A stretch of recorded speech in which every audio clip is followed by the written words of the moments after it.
የግብጽ ሚኒስትሮች ስራ በዝቶባቸዋል። ስራቸው አጀንዳ ማስፈጸም ወይ ደግሞ የግብጽን አዲስ አጀንዳ ለሌላው አካል በጊዜውና በወቅቱ ማድረስ ከዛም በዛ ዙሪያ ያለውን ቀጠናዊ የኃይል አሰላለፍ እስከ መቀየር የሚያደርስ ስራ መስራት ነው። ግፊቱ ሙሉ ለሙሉ በሚባል መልኩ በኢትዮጵያ ላይ ያነጣጠረ ነው። የግብጽ የውጭ ጉዳይ ሚኒስትርን ጨምሮ የውሃ ሚኒስትሮችና የመከላከያ ሚኒስትሮች ዋናውን አጀንዳ ይዘው ከሞቅዲሾ እስከ ካይሮ ከዛ መልስ እንደገና ወደ ፖርት ሱዳንና ወደ አስመራ እንዲሁም ወደ ዋሽንግተን ዲሲ ሲሯሯጡ ስለተደረሰባቸው ሚስጥራዊነቱ ያን ያህል እየተጠበቀ ነው ለማለት አያስደፍርም። ጉዳዩ የአደባባይ ሚስጥር ሆኗል። ለመሆኑ ግብጽን አላስቀምጥ አላስተኛ ያለው መሰረታዊ ጉዳይ ምንድነው? የታላቁ አባይ ወንዝ ጎርፍ ሱዳንን ሲያጥለቀልቅ ግብጽን ከሰለባዎቹ በላይ ምን አቅለበለባት? በጎርፉ መጥለቅለቅ ለማትረፍ ያቀደችው መሰረታዊ ጉዳይ ምንድነው? እነዚህን ዋና ዋና አጀንዳዎች እንመለከታለን። አብራችሁን ቆዩ።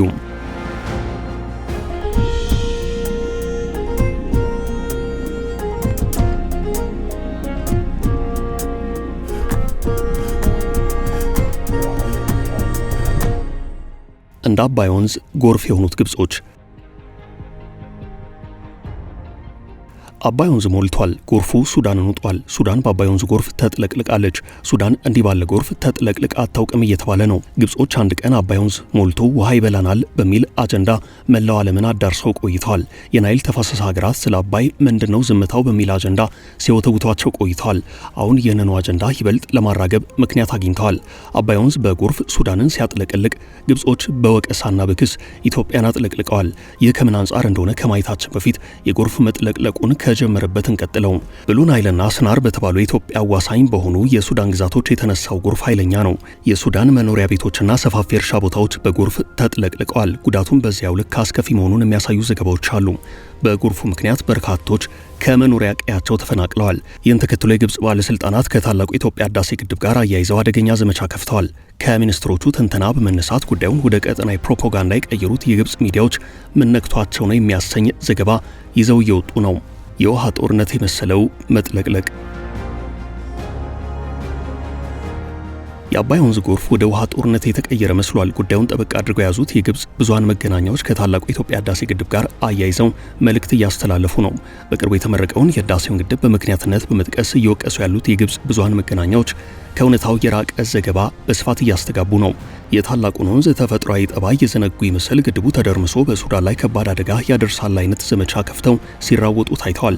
በዚህ የተደናገጡት ሱዳኖቹ ምነው ሰውም ተፈጥሮም ከፋብን በሚል ሽብር ውስጥ ናቸው። በተራዘመ ጦርነት ውስጥ የሚገኙ ሱዳኖቹ ፈተናቸው ስለሚታወቅ ምንም ቢሉ አይፈረድባቸውም። ይልቅ እዛ ማዶ አድርሱኝ ያሉት ግብጾች ናቸው አደገኛ አካሄድ ውስጥ የገቡት። ሱዳንን እያሸበሩ ያሉት እነዚህ የግብጽ ብዙሃን መገናኛዎች የአባይ ውሃ ከፍታ ጨምሯል ይላሉ።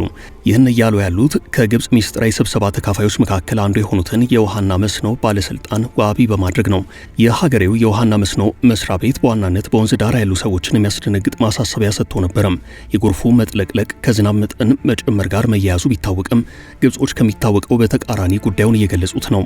የዝናቡ መጠን ከፍ ብሎ በመታየቱ የሱዳኖቹ ስናር ግድብ፣ ጀበል ግድብ፣ ሜሮይ ዳምና ሌሎች ግድቦች በመቶ ሚሊዮኖች የሚቆጠሩ ሜትር ኪዩብ ውሃ ሲለቁ እንደነበር በዘገባው ላይ ተመላክቷል።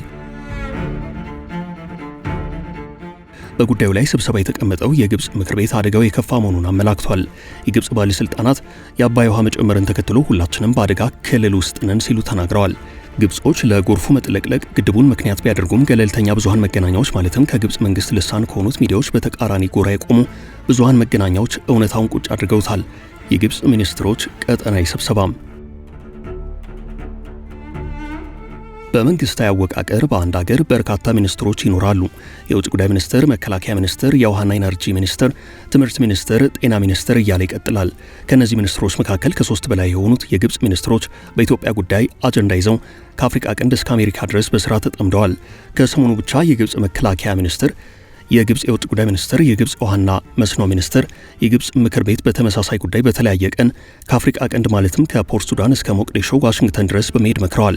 የግብጽ መከላከያ ሚኒስትሮች ከሶማሌ ሞቅዲሾ መከላከያ ሚኒስትሮች ጋር ከሰሞኑ ተነጋግረው ነበረም። የግብጽ ጦር በሶማሊያ እንዲሰፍር ውሳኔ ላይ ከተደረሰ በኋላ የግብጽ መከላከያ ሚኒስትር ወታደራዊ አመራሮች እንዲሁም ጄኔራሎች በተደጋጋሚ ከሞቅዲሾ ባለስልጣናት ጋር መክረዋል። የሶማሊያ ባለስልጣናትም የግብጽ ባለስልጣናትን ደጋግመው ሲያመሰግኑና ሲያሞግሱ ይሰማሉ። ግብጽ በበኩሏ ራሷን የአፍሪካ የሰላም ሐዋርያ አድርጋ መግለጿን ቀጥላበታለች። ከሞቅዲሾ ባለስልጣናት ጋር ከተካሄደው የመከላከያ ሚኒስትሮች ስብሰባ በኋላ በፖርት ሱዳን ከጄኔራል አልቡርሃን ጋር የውጭ ጉዳይ ሚኒስትሩ መክረዋል። ከፕሬዚደንት አብዱል ፋታህ አልሲሲ የተላከ መልእክትም ለአልቡርሃን አድርሰዋል። እንዲህ አይነቱ የዲፕሎማሲ ሩጫ የግብፅን እንደገና ወደ ስብሰባ መመለስና ለመሰል ስብሰባዎች በጀት መያዟን ያሳያል። በዚህ ጉዳይ በአባይና በኢትዮጵያ ጉዳይ በተለያዩ መድረኮች ሲሟገቱ የሚታወቁት የታሪክ ምሁሩና ተመራማሪው ፕሮፌሰር አደም ካሚል ፋሪስ ከበኩር ጋዜጣ ጋር በነበራቸው ቆይታ ማለትም በአማራ ሚዲያ ኮርፖሬሽን ስር ከሚታተመው በኩር ጋዜጣ ጋር በነበራቸው ቆይታ ያኛውን ዘመን ማለትም ታላቁ የኢትዮጵያ ህዳሴ ግድብ ተገንብቶ ከመጠናቀቁ በፊት በነበሩ የዲሞክራሲ ፍጥጫዎች የግብፅን የበዛ የሴራ ሚስጥሮች ማውጣታቸው የሚታወስ ነው። ታሪኩን ጥቂት ስናስታውሰው እንዲህ ያለ ነው። ግብፅ የህዳሴውን ግድብ ለመምታት ራፋኤል የተባለ የጦር አውሮፕላን ከመግዛት ባሻገር በግድቡ ዙሪያ የዓለም ሀገራትን ከጎኗ ለማሰለፍና በኢትዮጵያ ላይ እርምጃ ለመውሰድ 560 ገደማዎች ስብሰባዎችን አካሂዳለች። የታሪክ ምሁሩና ተመራማሪው ፕሮፌሰር አደም ካሚል ፋሪስ ይህን ሲያስረዱ ከጥንት ጀምሮ የግብፅ መሪዎች ኢትዮጵያ ጠንካራ እንዳትሆን እንዲሁም አንድነት እንዳይኖራት ያላደረጉት ጥረት ያልፈጸሙት ሴራ የላቸውም። በተለይም ከአባይ ወንዝ ጋር በተያዘ ከገማል አብደል ናስር እስከ አንዋር ሳዳት ከመሐመድ ሙርሲ እስከ አብዱል ፋታህ አልሲሲ ኢትዮጵያ በአባይ ወንዝ ላይ ግድብ እንዳትሰራ ኢትዮጵያን እናጠፋለን የሚል ዛቻ እስከ መሰንዘር የደረሰ እንደነበር የሚዘነጋ አይደለም ይላሉ። እኛ ግንባታውን ስናካሄድ የግብፁ ፕሬዚደንት አልሲሲ የሚያስቡት ኢትዮጵያ በራሷ አቅም አትገነባውም የሚል ንቀት ነበራቸው፣ የትዕቢት ሀሳብ ነበር ይላሉ። ቀጥል አድርገውም አልሲሲ ከተለመደው የግብፅ መሪዎች የኢትዮጵያን እናጠፋታለን የኃይል ዛቻና ማስፈራሪያ ይልቅ በዓለም በተለያዩ የሥራ ዘርፎች የተሰማሩ ተጽዕኖ ፈጣሪ ግብፃውያንን በመጠቀም በኢትዮጵያ ላይ ዓለም አቀፍ ዘመቻ ማቀጣጠል እንደ ሁነኛ መሳሪያ ተጠቅመው እንደነበር አያይዘው ገልጸዋል። የዓለም ታላላቅ ሚዲያዎች ሲኤንኤንና ቢቢሲን ጨምሮ በግብጾች ይዘውራሉ። በግብፅም ከ4000 በላይ ሚዲያዎች አሉ። እንዲሁም 800,000 ግብፃውያን በዓለም አቀፍ ድርጅቶች ውስጥ ተቀጥረው ይሰራሉ ያሉት ፕሮፌሰሩ ይህንን ምቹ ሁናቴ በመጠቀም አልሲሲ የኢትዮጵያን የግድብ ግንባታ ለማደናቀፍ ዓለም አቀፍ ዘመቻ መጠቀም ምርጫ አድርገው መተግበራቸውን ተናግረዋል። በዚህም ግብጾች በህዳሴው ግድብ ዙሪያ የዓለም ሀገራትን ከጎናቸው ለማሰለፍና በኢትዮጵያ ላይ እርምጃ ለመውሰድ 560 ጊዜያትን ያህል ስብሰባ አካሂደዋል። 1850 ጊዜ በኢትዮጵያ ግድብ ላይ ሴራ የሚጠነስሱ ሴሚናሮችን አካሂደዋል። ከዚህ በተጨማሪም 222 መጽሐፍትን በአረብኛ ቋንቋ ጽፈው በዓለም አሰራጭተዋል ይላሉ። በዚህ የተነሳ ኢትዮጵያ ለጀመረችው የህዳሴ ግድብ ግንባታ ዓለም በሯን እንድትዘጋ አደረጉ። 30.4 ቢሊዮን ዶላር እንድናጣም ሆነናል ይላሉ። ግድቡን በሚመለከት ግብፅ ራፋኤል የተባለ ዘመናዊ የሆነ የጦር አውሮፕላን በብዙ ሚሊዮን ዶላር ሸምታ እንደነበር ከዚህ ቀደም ተዘግቧል።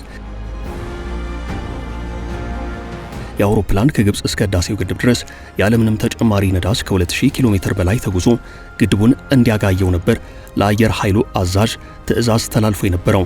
ይሁን እንጂ በብዙ ሚሊዮን ዶላር የተገዛው የጦር አውሮፕላን ሳይነሳ የህዳሴው ግድብ የመጀመሪያ ሙሌት ተከናወነ። ግድቡ ውሃ መቋጠር ሲጀምር ስጋቱ አየለም። በዚህ መሃል በግብጾች ዘንድ መከፋፈል ሆነም። አሜሪካ የሚኖሩ የግብፅ መንግስት ተቋሚዎችም ከኢትዮጵያ ጋር በሰላም ብቻ ችግሩ መፈታት አለበት በሚል እንቅስቃሴና ዘመቻ ጀመሩ። የግብፁ ፕሬዚደንት አብዱል ፋታህ አልሲሲን ጨምሮ በርካታ ከፍተኛ ባለስልጣናት በተለይም ሚኒስትሮች በከፍተኛ ሁናቴ አዲስ አጀንዳ ይዘው በኢትዮጵያ ላይ ዘምተዋል። ግድቡን የማጋየቱ ሐሳብ ከዓመታት በፊት ውድቅና ቀሪ ቢደረግም አሁንም በዛ ዙሪያ የጸጥታና የደህንነት ችግር መፍጠር በኢትዮጵያ ላይ ዓለም አቀፋዊ ዘመቻ ማስከፈት በየጊዜው የሚታይ እንቅስቃሴያቸው ነው። በሰሞኑ የተመድ ጠቅላላ ጉባኤ ላይ የታየውም ከዚህ የተለየ አይደለም። የግብፅ የውጭ ጉዳይ ሚኒስትር ኢትዮጵያን ከህዳሴው ግድብ ጋር አያይዘው መውቀሳቸው ይታወሳል። አዲሱ የግብጾች ክስ ከግድቡ አስተዳደር ጋር የተያዘ ነው። ግድቡ ሱዳንን አጥለቅልቋል፣ ስለዚህ በጉዳዩ ላይ እኛም መግባት አለብን፣ ግድቡን በጋራ እናስተዳድረው የሚል እንቅስቃሴያቸውን አጠናክረዋል። ሚስጥራዊው የግብጾች ስብሰባ በአፍሪካ ቀንድ ሀገራት፣ በአረብ ሊግ፣ በአሜሪካና በሌሎች እየተካሄደ ነው። ኢትዮጵያ በሀገር ውስጥ ሰላም የላትም፣ ስለሆነም አንድነቷን እያናጋን ይህን አጋጣሚ እንጠቀመው ብለዋል የካይሮ ሰዎች። እየመጣ ያለውን አዲሱን የግብፅ የዲፕሎማሲ ዘመቻ ለመመከት መክቶም እንደተለመደው አሸናፊ ሆኖ ለመዝለቅ ምን ያህል በቂ ዝግጅት ተደርጓል የሚለው ወሳኝ ጥያቄ ነው። የግብፅ መንግስት ሳይቀድመን እንቅደመው፣ በተዘጋጀበት አጀንዳ ልክ መዘጋጀት ያስፈልጋል ይላሉ አስተያየት ሰጪዎች። የአፍሪካ ቀንድ ውጥረት በእነዚህ ጉዳዮች ላይ ሙሉ ትኩረቱን አድርጎ ማገርሸቱን መፈተሽ ፈትሾም ቀጠናውን የሚዋጅ የዲፕሎማሲ ትጥቅ መታጠቅን ጊዜው ይጠይቃል።